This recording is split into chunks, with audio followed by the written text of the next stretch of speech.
Hello, everybody, and thanks for joining me over here on the Awesemo YouTube channel and as part of our ongoing efforts to maximize your experience here with us at Awesemo.com.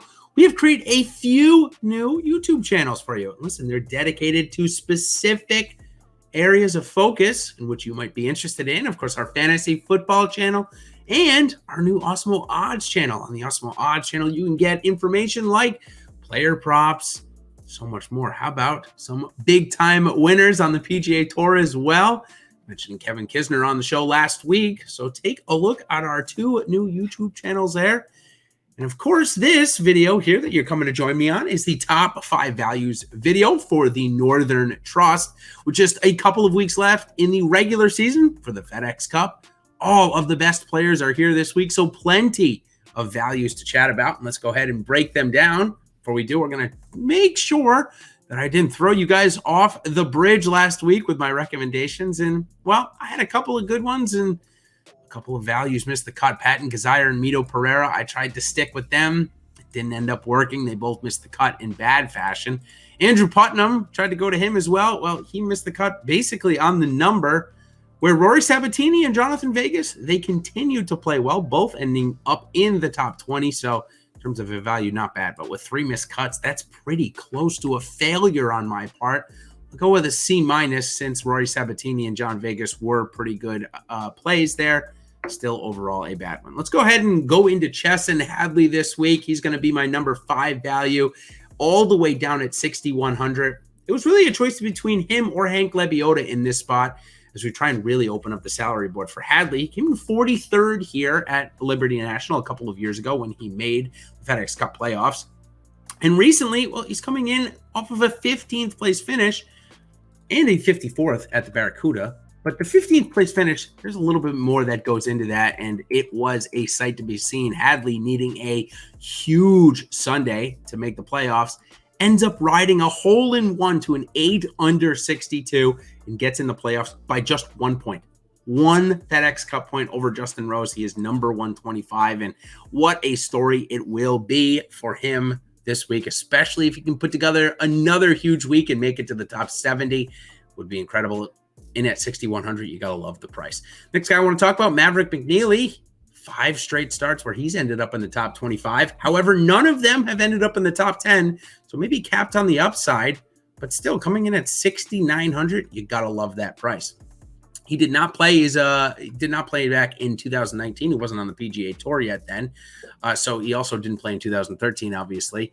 And for McNealy, he sat the last couple of weeks out, has not needed to play to get into the playoffs here. But when we look at his strokes gained ranks, well, it's pretty darn good. 47th off the tee, 147 on the approach, 82 around the green, and 85 putting. Now, I skipped over that quickly for Hadley. Just what you have to know about Chesson Hadley, pretty simple. He's 13th in strokes gained putting, one of the best putters on the PGA Tour. All right, the third value on the board this week, and I go from lowest salary to highest salary. However, for Branden Grace this week, I think he could be the best value on the board. Coming in at 7,200 this week. Came in 30th here a couple of years ago, so obviously familiar with Liberty National. Coming in off that second place finish last week at Sedgefield, almost getting another win on the season.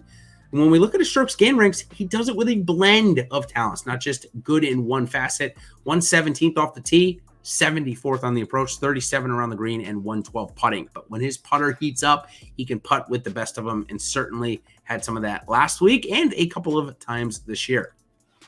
Fourth value I've got on the board, or second best, I would say, given his price, is Shane Lowry in at 7,500. Very similar to what I said about Maverick McNealy. Well, that's what we have going on with Shane Lowry. 4 straight top 20s for him, or in the top 20, I should say, not actual number 20. He's got like a 23rd and a 22nd mixed in there. But at 7,500, that's totally fine, especially if you're only doing one lineup. Somebody that comes in the top 20 or top 15, say, at 7,500 can be very impactful to your lineup. And, of course, he's got that upside. We know he does, the former Open champion. He also made the cut here a couple of years ago, coming in 52nd, but definitely took last week off. Didn't want to go down to Sedgefield last week, but still had plenty of good form before that. Like I mentioned, the 5 straight top 20s. He did came in 23rd at the Olympics as well. Maybe that was his worst start that we've had on Lowry in the last little bit. He's coming in at 7,500, as I mentioned. Let's go over his strokes gained ranks here quickly. And it's pretty good, consistent almost everywhere for Shane Lowry this week. 51st off the tee. That's pretty good, especially when you match that up with 41st on the approach. 19th around the green, and as goes his results, go his putter.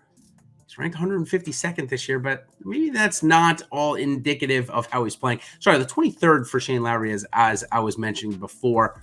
That was 2 weeks ago at the WGC FedEx. Sorry about that. Just had to get my notes there. So Lowry, again, 51st off the tee, 41 on the approach, 19 around the green, and 152 putting. All right, last guy I want to talk about, best value on the board in the mid-eights, in my opinion, is Cameron Smith. He is playing some great golf, coming in off a 5th place finish at the WGC FedEx. And his worst statistical measure happens to be one of his best right now. He's ranked 120th for the year off the tee. Right now, he's ranked inside the top 10 over the last 12 weeks in that stat, so certainly coming around. And when you see that and match it up with his other statistical notions, like 66th on the approach, 40th around the green, and 12th putting, well, if he ends up inside the top 80, say 50, 30, how about for the week, top 10 in strokes gained off the tee, you can expect to see Cameron Smith right there again. And at 8,500, you've got to love that price, especially given the fact that he has top 5 upside. And he's maybe, 15 or 16 on the pricing board. Okay, let's go 5-1 really quickly again. Chesson Hadley, Maverick McNealy, Branden Grace, Shane Lowry, and Cameron Smith is our 5. So till next week, everybody at the BMW Championship, good luck this week at the Northern Trust. Some big time money to be won. So until next time, everybody, good luck, and we'll see you on the other side. Cheers.